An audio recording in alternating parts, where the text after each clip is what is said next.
రామదాసు గారు భద్రాచల దేవాలయాన్ని నిర్మించాడు. ఆలయ శిఖరం మీద సుదర్శన చక్రం పెట్టవలసి వస్తే ఎందరో స్వర్ణకారుల్ని పిలిపించాడు, లోహకారుల్ని పిలిపించాడు, తయారు చేయించాడు. ఏ చక్రం పైన పెట్టినా, ఏ ముహూర్తంలో పెట్టినా నిలబడేది కాదు. ఆయన బాధపడి, అయ్యో పైన చక్రం నిలబట్టలేదు ఎలా? రామచంద్ర ప్రభువుని ధ్యానం చేస్తే ఆయనకి రామచంద్రమూర్తి స్వప్నమునందు సాక్షాత్కరించారు. సాక్షాత్కరించి, ఈ క్షేత్రంలో పైన ఉండవలసినటువంటి సుదర్శన చక్రం మానవ నిర్మితము కుదరదు, దాన్ని నేను అనుగ్రహిస్తాను.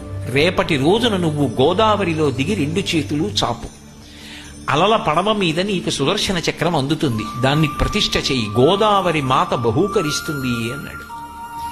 ఆయన మరునాడు స్నానం చేసి గోదావరి నదిలో నిలబడి 2 చేతులు చాపి రామచంద్రమూర్తిని ప్రార్థన చేశారు.